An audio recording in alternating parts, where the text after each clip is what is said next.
the I mean, a very important institution in any democracy is the press. You know, the Gambian press has had its trials and tribulations, and is continuing to have its trials and tribulations. It is not an envy. It is not envious for one to be a journalist in the Gambia.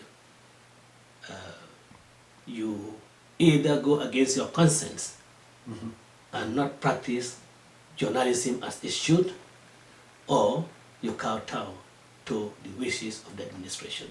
And this is because of the inimical press legislation in the country, so that, you know, the journalists are forced to censor themselves. And it's not healthy.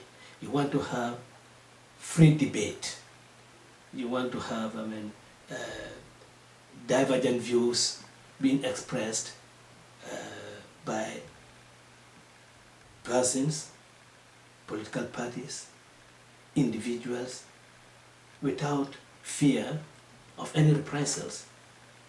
You do not want to write up an opinion and fear that, look, maybe in the next 2 hours after publication, the NIA or the police will pounce on me. Or you don't fear that, you know, your press house, your media house will be closed down. You know? Of course, as a corollary to that, of course, we would expect that the journalists are responsible people. They will behave responsibly, and in their writing, they will only do things that will promote the welfare of the nation. They will not engage in any type of journalism that will create discord within the community, that will make one section of the community rise against another section of the community. I know they are very, very responsible people. They will never engage in that type of journalism. Yes, and are there some government policies now that you think your future government will continue to pursue? Well, I'm not sure whether it's a government policy or it's just a slogan.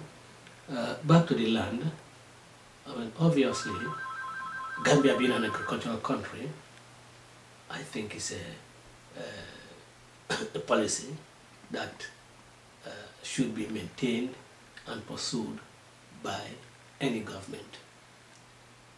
Our difference will be that nobody will go to a farm belonging to Ousainu Darboe or Ousainu Darboe's mother.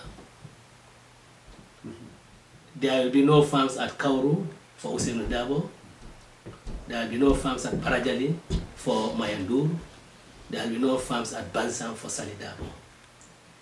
The farms will be communal farms, and government will provide the necessary seedlings, the necessary inputs, all the wherewithals that makes farming easier for the people.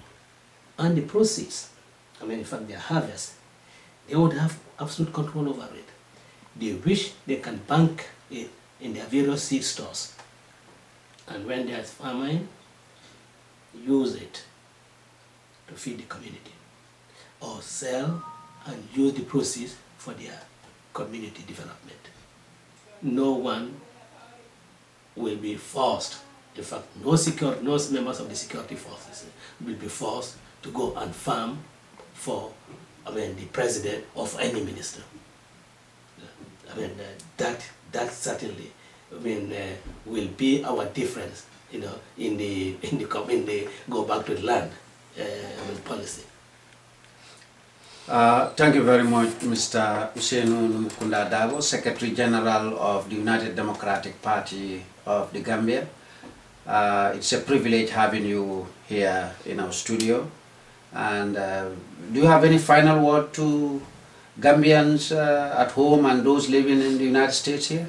Well, my message to the Gambians, particularly in the diaspora, is that they should get engaged. I know that a lot of them are doing what they could within their means.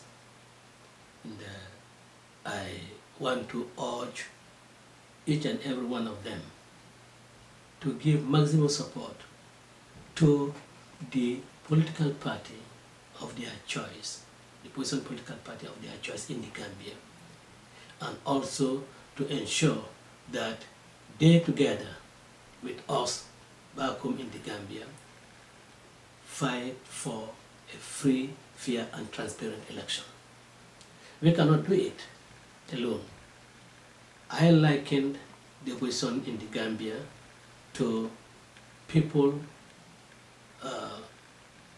in struggle. Our only difference with the Zimbabweans and maybe with the South Africans is that we have not taken up arms. And I hope and pray that there will be no time when anybody will take up arms in the Gambia in order to restore our lost freedom and dignities. But as I consider the opposition in the Gambia as freedom fighters, I also consider those in the diaspora as the support, the fuel that drives the engine. And they must not underestimate their participation and their contribution in the struggle to ensure that we have true freedom restored to the people of the Gambia, that we have a democratic government that every Gambian can be proud of. And to those back home in the Gambia, I say that we should be steadfast, that they must ignore and resist the temptations of inducements. These 25 kilo bags of sugar that Mr. Jame sends to villages, which when shared among family heads, each of them will not take home more than 1 kilogram of sugar. It's not worth the while to support Jame.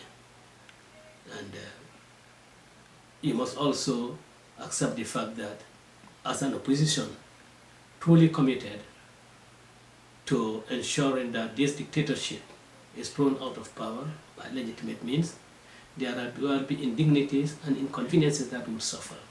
We will suffer arrests and detentions. But then, this is how it should be.